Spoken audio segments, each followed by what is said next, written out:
Anybody else? Any questions about HIV to AIDS? You hear a lot about this disease. There's commercials, right? There's no true vaccine, but people can go on prophylactic treatment to try to prevent that initial infection. But once that initial integration takes place, even once inside the body, permanent lifelong infection, as of now, maybe in the future, different types of techniques that can find a way to remove it, cut it out, and excise it from the genome, but right now we're not really close to that. I don't know if I want to go over it later. Like, is the fact that HIV targets the immune system specifically what makes building a vaccine for it difficult? So yeah, that's a big part of it, right? So usually with a vaccine, the way it works, right? Just thinking about it logically from the beginning is we want to give your body practice to become immune to something, right?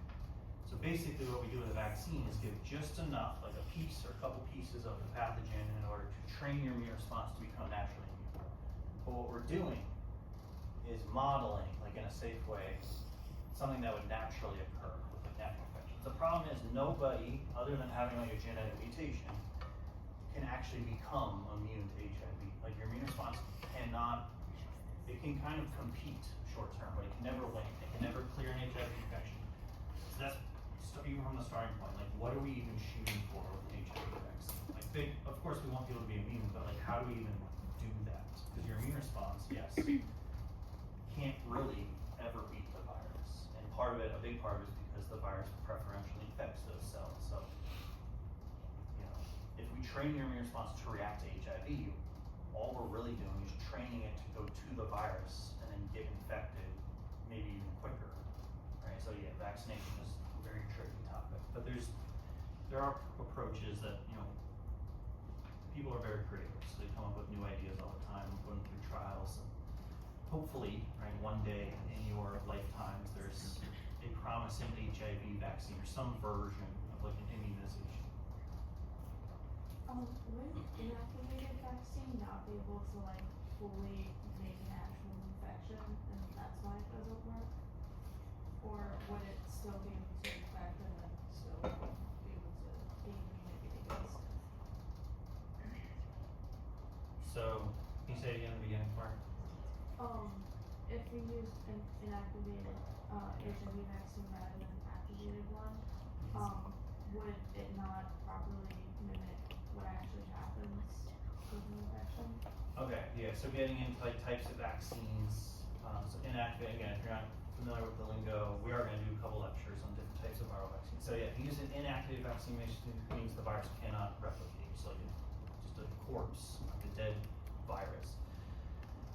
Your immune response would definitely see like the surface features, which is where a lot of your antibodies are gonna be targeted anyway.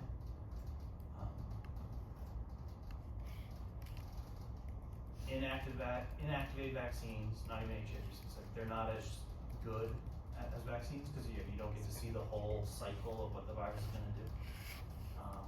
But even if you use that in this scenario, you would, yes, your body would be learning what to recognize as HIV specific, but then same thing when you're faced with like a natural infection. Immune cells see that, they rush to the area thinking they're doing their job, right? They've been trained to do this. But when they get there and they try to grab that virus, the virus just gets inside, infects them, and infection occurs, just like normal.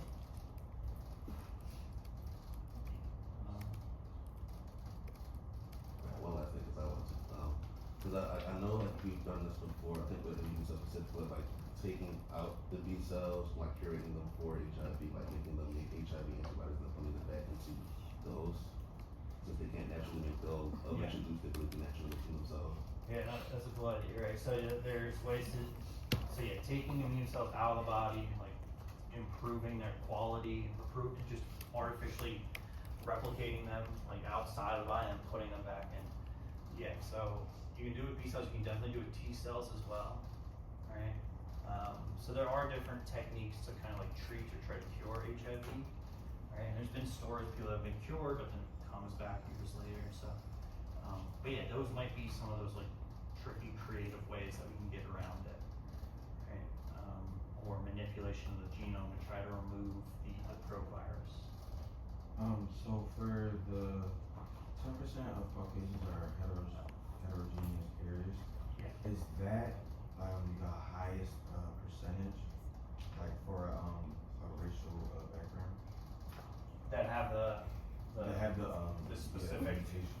As far as I know, these are the only people that have Okay. it, and it's just like one specific group. I forget what part of Europe, but it's one specific group of Caucasians in Europe. And I don't know if that number is going up or down. Right, it's probably going down through like the mixing of genomes, but yeah, it's just one small like population of people that it's not something they really like know. It's not really something they test for. It's just something that's been observed. Like, why are HIV rates low in this part of the world? And they did some studies and figured it out. There was a pre-exposure prophylaxis injection that was approved last year. So how come we can't just do that? Like, why can't everyone just get that? I'm just assuming it's probably money. Yeah, so prophylactic injections, I think there's pill-based versions of it too. It's basically like you're taking the antiviral drugs that we're about to talk about before you even have the virus. So the goal would be to kind of preemptively boost your anti-HIV ability with these drugs. So when the virus came in, even that initial virus that's trying to start this permanent infection, it would be stopped by that like high concentration of drugs in your system. And the question was like, why can't just everyone do it? I think probably part of it's just, can't make that much. People don't want to pay for it. But the people that, it's out there now, right? That wasn't the case like 10 years ago. You can go get a prescription for these things, and if it's something that you're worried about, if it's, again, we'll talk about the different groups that are more likely to get HIV infection. That's usually who they're marketed to, these drugs. But yeah, it's not really vaccination, it's just prophylactic treatment. It's like the same idea as sometimes, especially in kids that are like, they have a weakened immune response. If someone in their family has flu, they can put them on anti-flu, antivirals prophylactically. Or we did rabies, right? And there's prophylactic rabies treatment, which is basically the vaccine, so not a perfect comparison. But with rabies, there's a long enough incubation period that you can stop that initial infection even after exposure.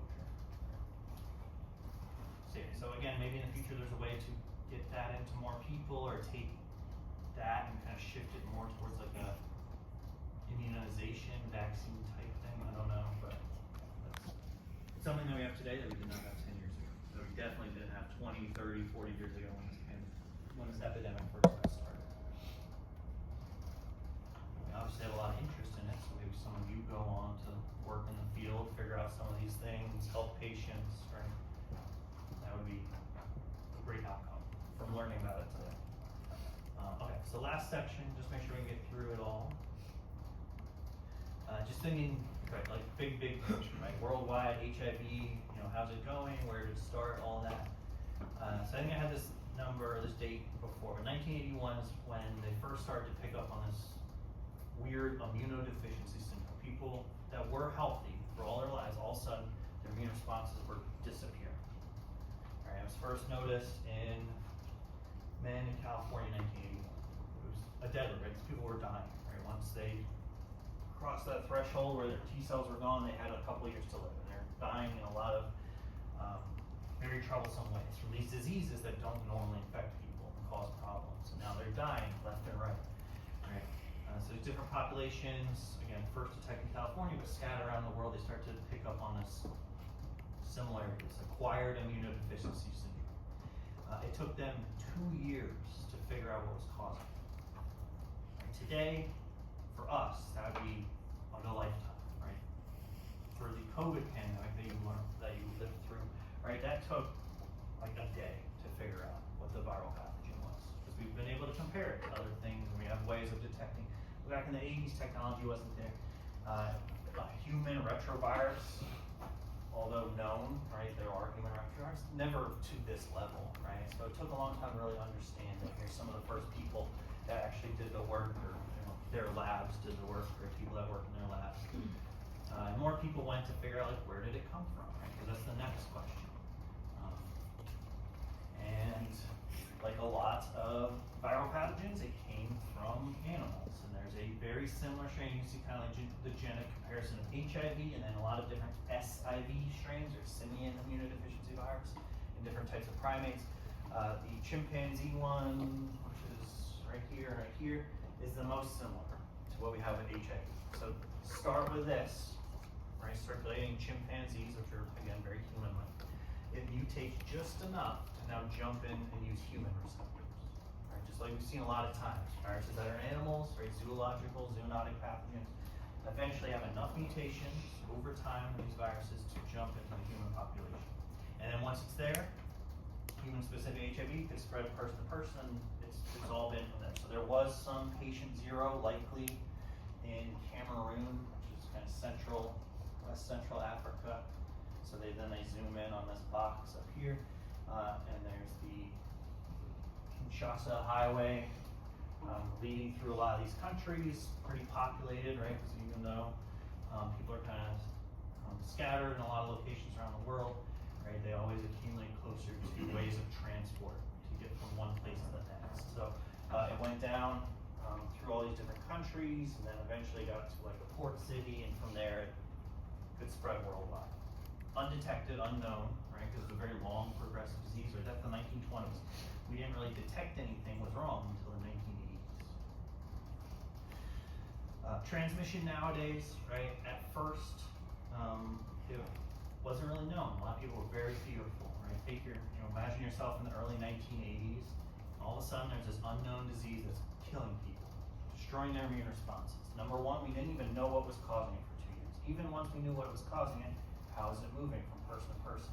Is it as easy as coughing on someone, right? Sharing a drink, right? Shaking hands with somebody.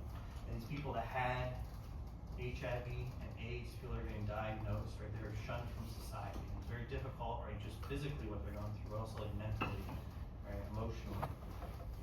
Over time, we figured it out, right? And nowadays, it's again still primarily a sexually transmitted disease, but contact through blood, right? Which includes like shared needles, IV drug use, even just blood transfusions, right? Before we knew to screen for this, a lot of people just got HIV through normal, everyday blood transfusions, meant to save their lives, now giving them a deadly disease. But you can see all the different, this is mostly a lot of different types of sexual contact, but there's blood transfusions, injectable drug use. The original high-risk groups, which have changed a little bit since the 1980s. MSN stands for men who have sex with men. Drug users, which is not as common anymore because the word's kind of gone out. Right, not to share needles, or right, there's even some parts of the world they have like needle programs where you can get fresh needles just so you can do away with that type of HIV transmission. Heterosexual transmission is now fairly common as well. Right? These are the groups it started in, and then I'm going to, over the next couple slides, kind of update you on where we are next. So, global trends. It began and was detected, and we had more cases in the United States, in Europe, a lot of the Western Hemisphere. Right? That was the beginning of this epidemic. Over time, these numbers I believe are accurate. I forgot to update it for the semester, but 80 million infections overall since the 1980s. 40 million people have died. Right? Worldwide, right now, there's about 40 million total infections. Right? Sad to think about, but there's children, right, that through vertical transmission passed down from their mother, or born with HIV, and obviously their life is going to be much shortened because they're starting with the viral infection from day one, right? It's not like where most people will get infected usually in their 20s or early 30s. But yeah, every year, over 500,000 people are dying through AIDS-related deaths, right? And the good news is, right, if we kind of look at the timeline over here, this is just 2000 to 2014, so just like a decade and a half, right? We haven't really stemmed like the amount of people living with HIV, but if you look at it the right way, right, that's not showing like new infections necessarily, it's just people living, right? So there's more people living longer with HIV, right? So new HIV infections, that's the red line. That has been going down. It'd be nicer if it was a little steeper of a drop. AIDS-related deaths, also the gray line, going down, which is good.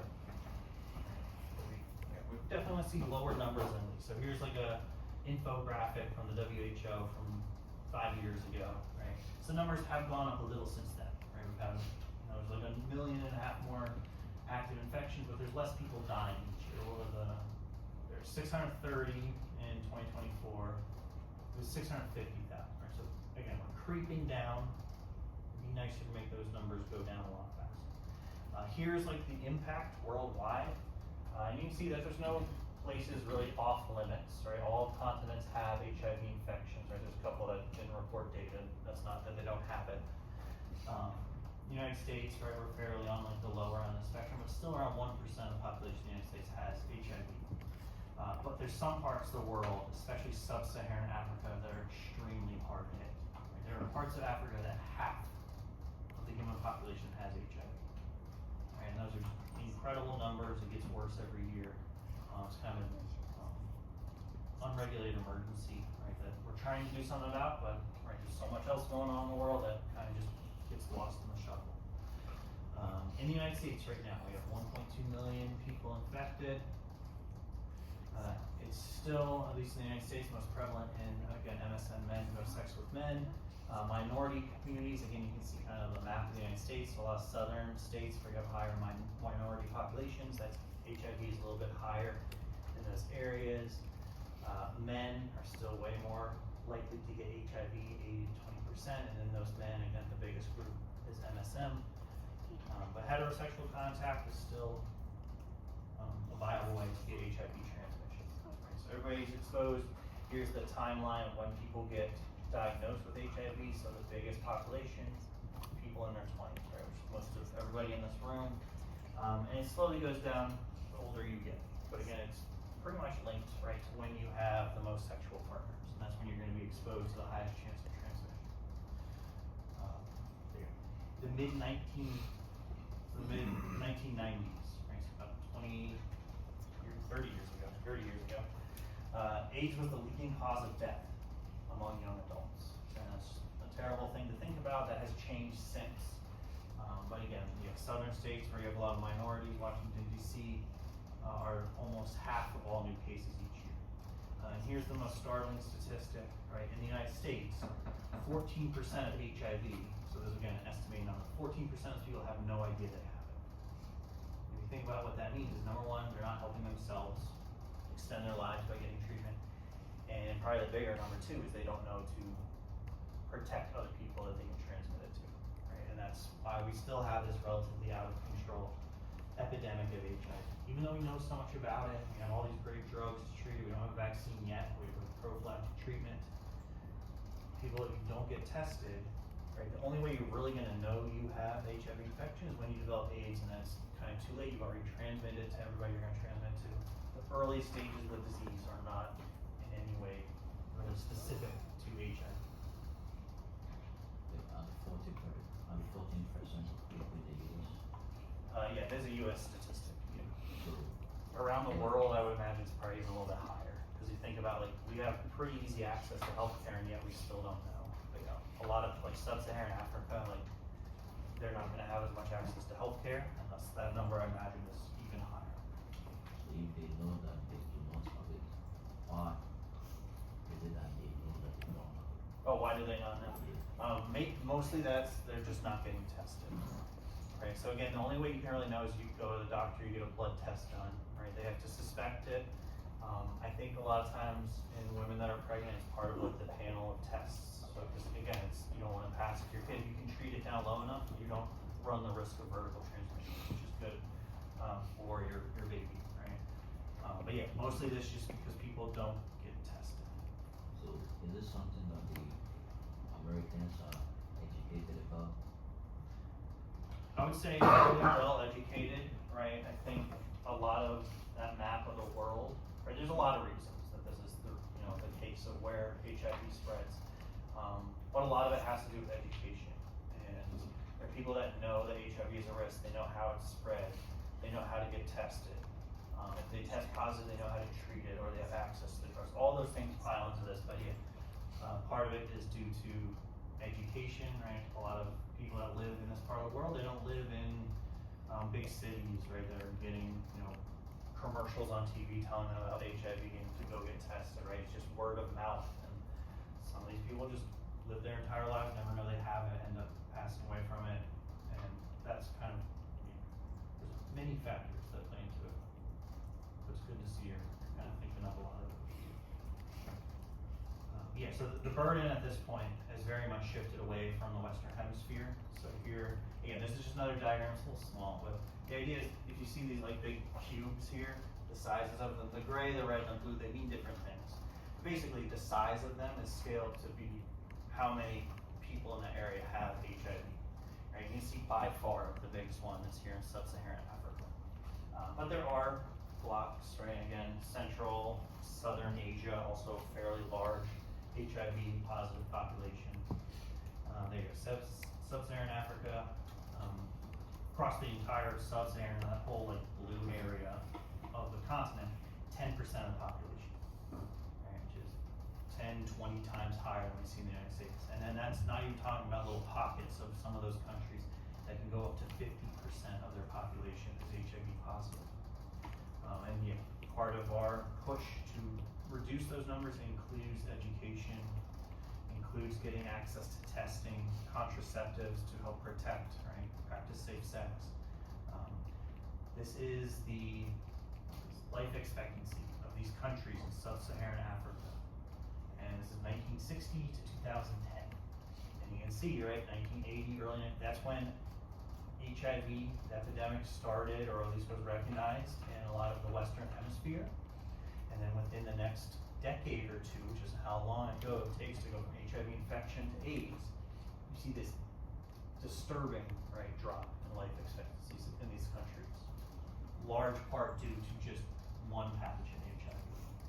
Right? And luckily, right, you can see some recovery, treatment, but again, these obviously still not going as well in this part of the world as it is in other parts of the world.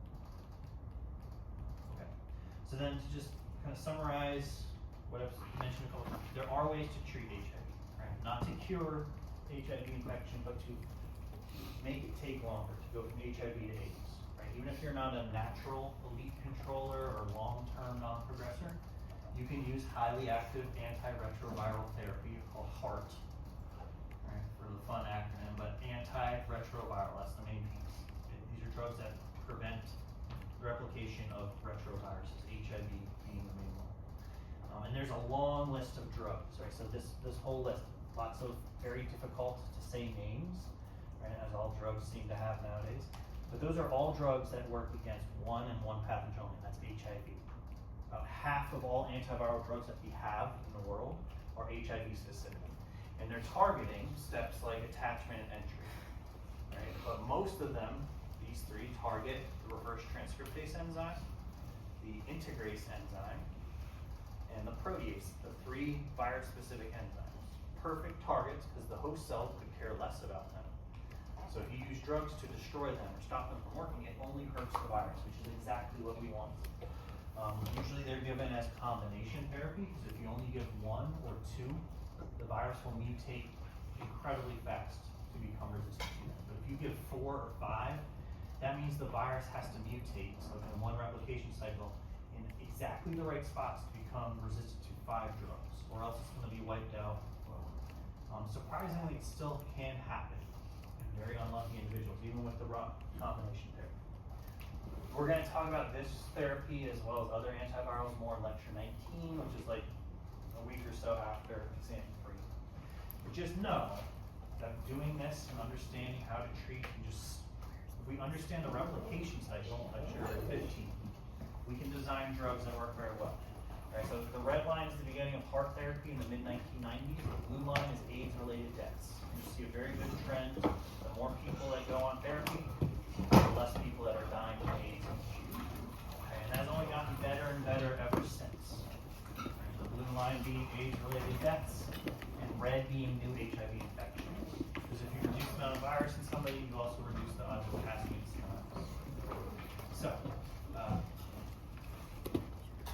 upcoming schedule, just as you pack up and head out. Right, remember there's a minor assignment due tonight. I think almost more than half the class already submitted. So make sure you get that in. And then lecture 17 on Thursday, next Tuesday is the exam. So make sure you're preparing. I'll be in front if you have any questions.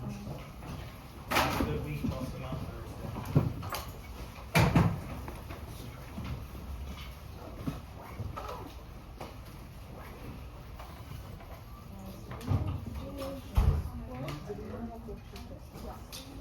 $35 days.